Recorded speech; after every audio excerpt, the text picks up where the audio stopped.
Hey guys, Tyler here. So, Star Trek has never been a stranger to aliens secretly visiting Earth before humans achieved faster-than-light travel. There's Kukulkan from the animated series episode How Sharper Than a Serpent's Tooth, the Sky Spirits from Voyager's Tattoo, even the Vulcans in Enterprise's Carbon Creek. But another Voyager episode, Distant Origin, flips this trope on its head, instead depicting an ancient reptilian race that evolved on Earth long before humans, the Voth.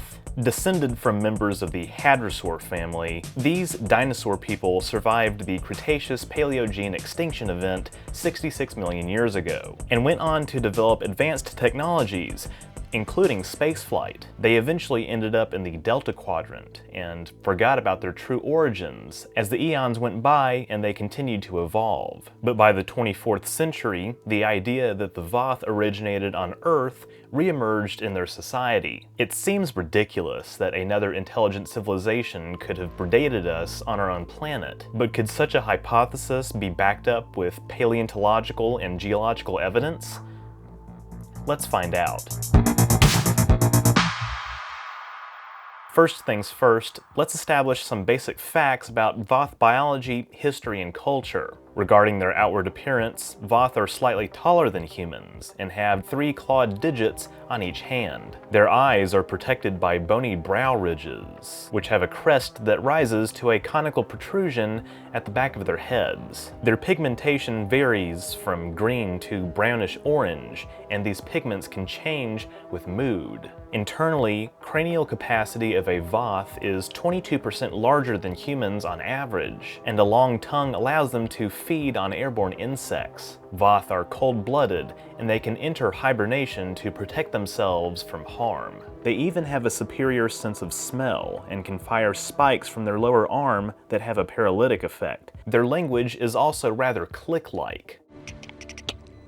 Most importantly, however, they have 47 genetic markers that are identical to humans and many other Terran creatures. Despite the genetic evidence pointing towards a distant origin of the Voth, their recorded history only goes back 20 million years. At this point, they already considered themselves indigenous to the Delta Quadrant and believed that they were the first civilization to evolve in their region of space. There was no longer any archaeological evidence linking them to Earth, and for millennia, their scientific and cultural progress stagnated. An ancient doctrine, which formed the basis of Voth societal structure, predicted that advanced technologies like transwarp would cause their civilization to unravel. Eventually, we don't know when, somebody took a chance and the Voth entered a new era of exploration. The Voth Ministry of Elders, however, still viewed distant origin as a threat to the well-established doctrine and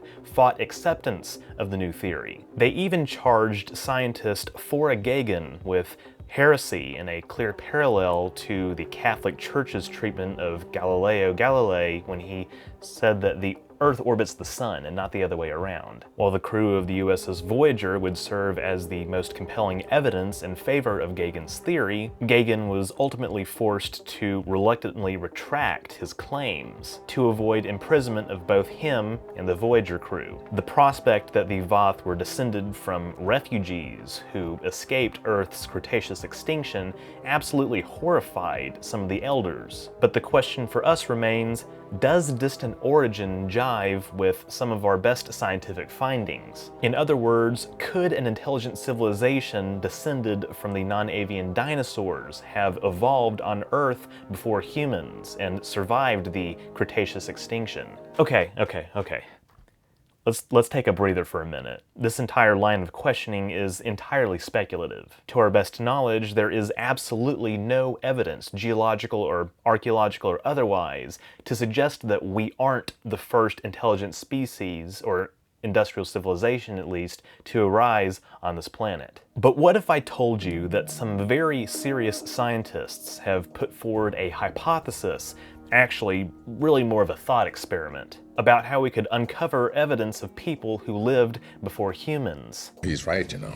In 2018, astrophysicist Adam Frank, who I've talked about before on this channel, teamed up with NASA Goddard Institute director Gavin Schmidt to publish a paper in the International Journal of Astrobiology called the Silurian Hypothesis. The paper pondered whether it would be possible to detect an industrial civilization in the fossil record, a record that is woefully incomplete because it's difficult for really anything to fossilize. In any case, the definition that Frank and Schmidt used for an industrial civilization was one that could harness external energy sources on a global scale. They named this hypothetical civilization the Silurians after the fictitious reptilian species from Doctor Who also evolved on Earth in the ancient past. Wait, the Silurians first appeared on Doctor Who in 1970 and Distant Origin aired in 1997.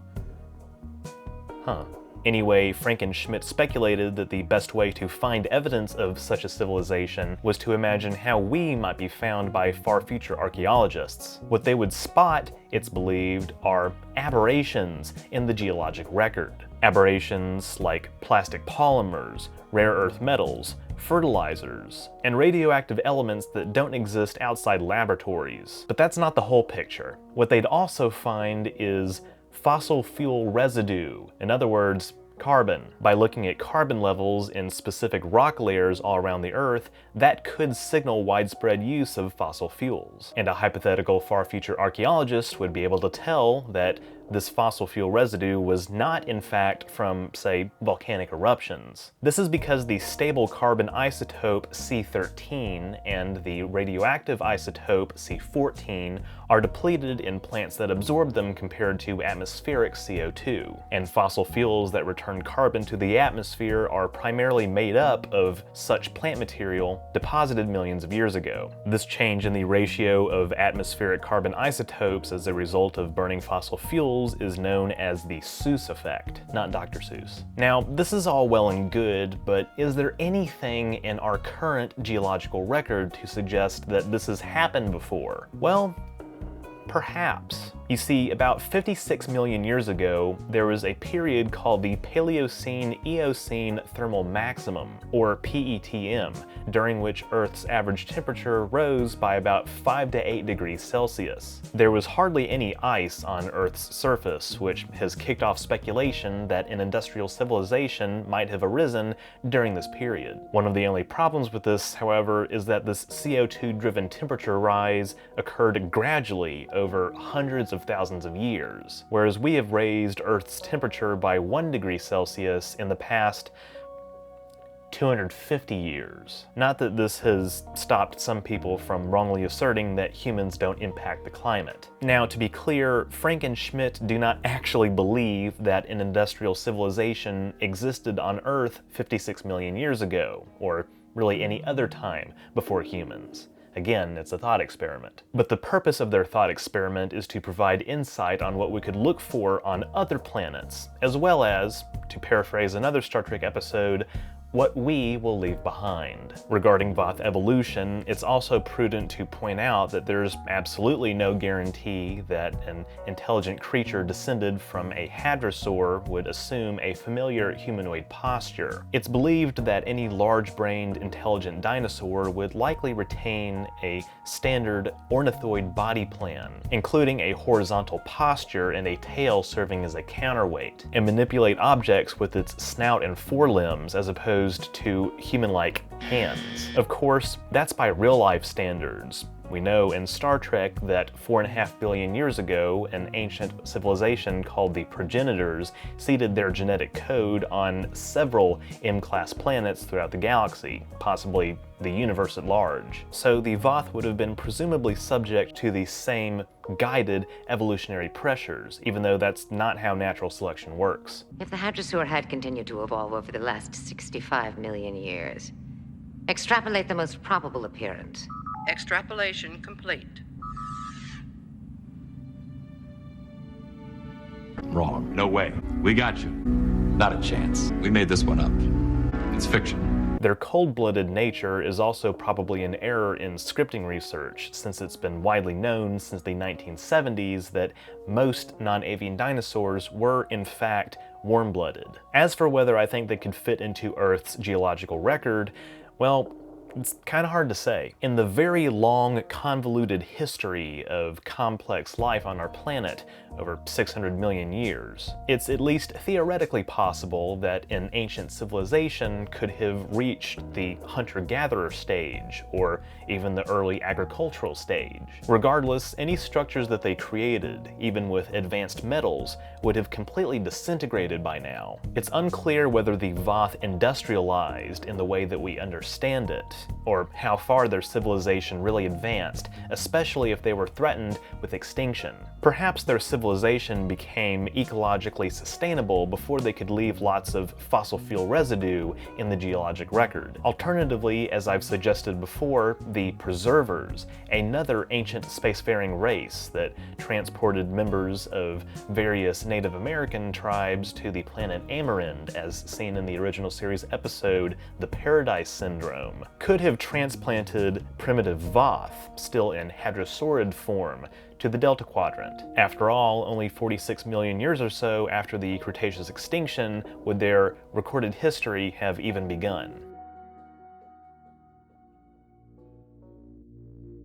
I couldn't finish this video, of course, without talking about Voth technology. Despite their seemingly antiquated, dogmatic worldview, the Voth are, in fact, one of the most technologically advanced races in the Delta Quadrant. Given that they've been around for millions of years, they've crossed several thresholds that the Federation has struggled to master, including transwarp propulsion. And an even more advanced technology is spatial displacement, which allows a starship or even individuals to effectively teleport light years in an instant by moving slightly out of phase with the normal space-time continuum. This technology also has the effect of acting as a very powerful cloaking device. Voth are able to scan multiple sectors of space with incredible accuracy, even down to individual lifeform readings. They can hack and even take control of a ship's computer and disrupt power systems, with their dampening fields able to render tricorders, phasers, and communicators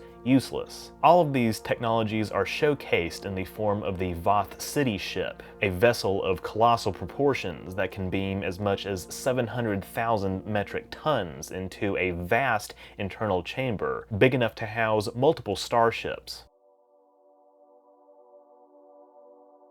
Between all these facts, it's understandable why the Voth are something of a fan favorite, and naturally, a frequent request for me to cover on this channel. I've wanted to talk about the Voth ever since I started making videos about alien species. Hopefully today's video has shed some light on what the Distant Origin writers might have been thinking when they created the Voth. I also hope I demonstrated that while we have, again, no evidence to support such a frankly outrageous hypothesis, there's still some serious academic research on how we could geologically identify intelligent civilizations in Earth's past, or even among the stars. Speaking of leaving a mark, whether you want to create a new business empire that people will be talking about years from now, or just want to get better at your hobby, today's sponsor, Skillshare, can help you with that. Skillshare is an online learning community with thousands of classes and members all around the world. With classes like photography, illustration, graphic design, and more, Skillshare lets you find classes that match your goals and interests. For example, I just completed YouTube Success,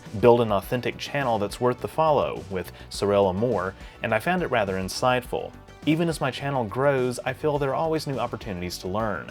Skillshare is ad-free, so you can stay in the zone while exploring new skills. New premium classes are launched each week, so there's always something new to discover. And Skillshare's entire catalog is now available with subtitles in Spanish, French, Portuguese, and German. The first 1,000 people watching this video to use the link in my description box will get a 1-month free trial of Skillshare. Join today to invest in yourself and your personal growth. Thank you all so much for watching. If you enjoyed this video, be sure to leave a thumbs up down below and don't forget to share it. That stuff really helps me out.